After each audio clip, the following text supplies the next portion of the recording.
Bonjour à toutes et à tous, bienvenue dans cette nouvelle édition d'Information. En ce week-end, on va revenir ensemble sur l'actualité de la région, tout ce qui s'est passé cette semaine près de chez vous. Mais on commence avec un mot de météo pour le début de la semaine qui arrive. Et bonne nouvelle pour ceux qui ont souffert des températures assez fortes la semaine dernière.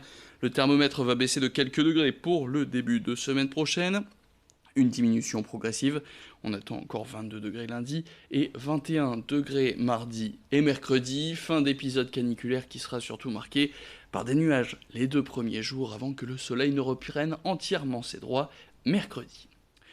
L'actualité maintenant, et au revoir le service militaire. Bonjour le service national universel. Depuis une semaine, ce dispositif voulu par le gouvernement est en test dans la région, à savoir à Tourcoing et à Morbec.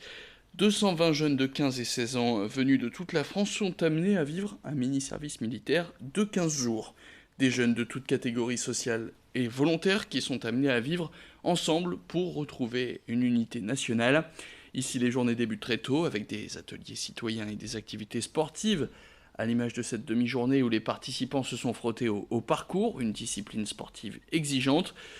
Pendant la dernière semaine de ce SNU, les jeunes ont aussi été plongés en immersion au sein de structures d'État.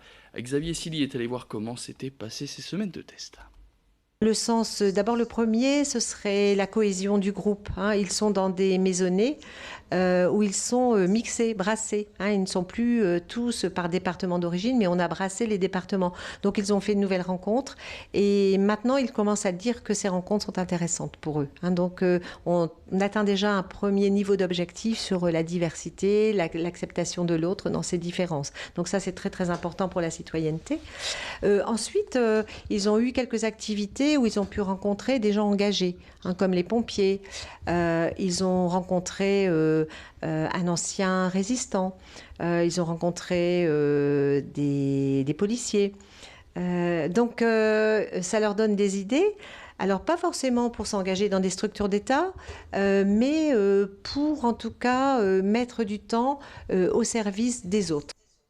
Direction maintenant le port de Dunkerque et le quai de Flandre, dont l'extension a été inaugurée la semaine dernière du côté de l'Unplage. Il mesure désormais près de 2 km, dont 1 km qui ont été dragués à plus de 17 mètres de profondeur. Des travaux qui permettent au port de désormais pouvoir accueillir 2 ultra-larges conteneurs qui mesurent chacun 400 mètres de long. Ces travaux ont nécessité 2 ans et 65 millions d'euros d'investissement. Autre chiffre, 10 000 tonnes d'acier, 15 000 mètres cubes de béton, sans oublier plusieurs millions de mètres cubes de sable pour permettre cette extension du quai de Flandre. Pour rappel, Dunkerque, c'est le 3e port français, mais aussi le premier en termes d'importation de fruits et légumes en conteneurs et le premier aussi dans l'import de minerais et de charbon. Découvrez le tout nouvel atout du port de Dunkerque avec ce reportage de Louis Caillé. C'est un pas de plus dans la diversification, c'est surtout ça qui était très important, c'est-à-dire qu'on ne peut pas se permettre aujourd'hui dans un contexte mondialisé de ne dépendre que d'une seule industrie ou d'un seul trafic. Il faut absolument qu'on se diversifie et c'est ce qu'on a fait avec le quai de Flandre et avec les conteneurs, parce que les conteneurs amènent de la logistique demain et c'est dans la logistique qu'il y a des emplois. On a changé l'outil, on a amélioré les choses et c'est un atout vraiment très très important demain pour le port de Dunkerque. Et puis Martine Aubry vient de l'annoncer, c'était prévu pour la rentrée, ce sera finalement pour la mi-août. Les automobilistes ne vont pas forcément apprécier, excepté les grands axes. Il faudra désormais rouler à 30 km/h dans la ville de Lille. Aujourd'hui, ce sont déjà près de 40% de la ville qui sont à vitesse réduite. Les cyclistes vont crier victoire, mais qu'en pensent les automobilistes? Eh bien, Margot Sally est allée vous poser la question. C'est très bien, mais pas toute la ville. Il y a des gens qui ont besoin de rouler, ça n'arrangera rien de mettre tout le monde à 30 km/h. Ça me semble un petit peu problématique, parce que déjà qu'il y a pas mal de bouchons. Après, c'est sûr que pour la sécurité, ça pourrait être pas mal, mais dans ce cas-là, je vais m'acheter une trottinette électrique, j'irai plus vite. Je pense que c'est déjà très dur à l'heure actuelle avec le sens de circulation. Donc 30 à l'heure, à mon avis, c'est une mauvaise idée. Ça n'évitera pas les bouchons. Je pense que c'est indispensable parce que vu la pollution, je crois qu'il faut s'adapter maintenant au changement climatique, au changement de circulation, de vie et tout. Et je trouve que c'est pas plus mal et peut-être laisser plus de place aux piétons et aux vélos. Et pour certains, juillet commence, mais les vacances sont déjà finies. Les joueurs de l'USBCO et de l'USLD, les deux clubs de football du littoral qui évoluent en national cette année encore, sont donc de retour dans leur centre d'entraînement depuis lundi. Les supporters ont pu découvrir les joueurs qui ont rejoint leur club de cœur. Nouveaux joueurs et nouveau staff même pour l'USBCO, le club de football de Boulogne-sur-Mer. Vous le savez, Olivier Frappoli a été libéré de son contrat direction à Laval. C'est Laurent Guyot qui est de retour à la Loire au Cri, 10 ans après avoir dirigé le club lorsqu'il évoluait en Ligue 1. Depuis, les Rouges et Noirs sont descendus de 2 divisions et Laurent Guyot a tenté plusieurs expériences au Canada et en Belgique. Écoutez-le tout de suite. Je m'inscris dans un projet qui a été mis en place par Reynold Delatte, le président, depuis qu'il a repris le club. L'objectif, c'était la montée en 3 ans. Il y a une année de passé, alors on peut toujours dire que ce serait bien dans les 2 ans qui viennent. Et dans les 2 ans qui viennent, il y a aussi cette année-là. Donc on va se concentrer sur cette année-là, on va donner le maximum. Il y a des enseignements qui ont été tirés de la saison précédente. Moi, je veux m'inscrire dans la continuité du travail qui a été fait précédemment et m'appuyer beaucoup sur Aurélien Capou par rapport à la connaissance des joueurs. Nouveau coach et un groupe modifié cette année. 6 joueurs ont rejoint l'effectif maritime à l'image de Maëlilien, un ancien de Concarneau qu'on écoute tout de suite. On rentre directement dans le vif du sujet en fait, avec une séance où on prend le ballon, donc c'est agréable.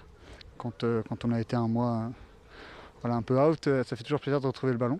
Et non, bonnes impressions, les collègues, je commence à les découvrir, forcément, c'est tout nouveau pour eux, pour moi aussi, donc non, bonnes impressions. Moi, je viens apporter ce que je sais faire, en tout cas, tout ce que moi, on met sur le terrain, moi, je respecterai les consignes du coach et des coéquipiers aussi, c'est très important, donc moi, je serai là pour apporter ce que je sais faire. Alors, je ne sais pas si je peux apporter mieux que la saison, je ne sais pas, mais en tout cas, je ferai tout ce que je peux.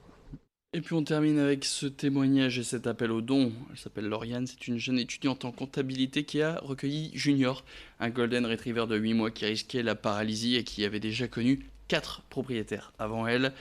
L'étudiante qui avait souscrit un emprunt pour s'acheter un ordinateur, mais l'argent lui a finalement servi à financer l'opération pour sauver son compagnon à 4 pattes. Des soins à 2500 € et une vie sauvée, mais une dette que la jeune femme va porter pendant 6 ans. Elle a donc demandé de l'aide en ligne via une cagnotte. Lauriane, je vous propose tout de suite de l'écouter au micro de Rémi Desremaux. J'ai décidé d'aller chercher Junior.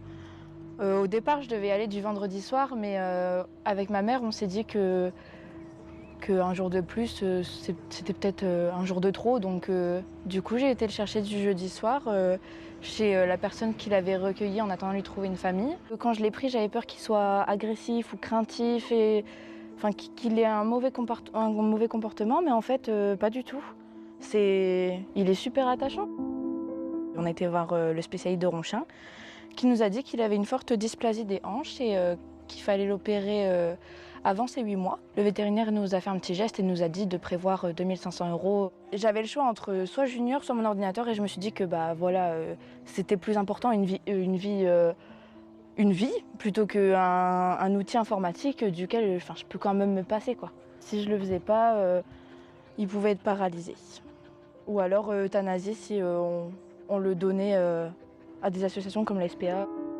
Je remercie tous les donateurs, tous les participants à la cagnotte. C'est vraiment grâce à ces personnes avec un très bon cœur que Junior a pu avoir une vie meilleure.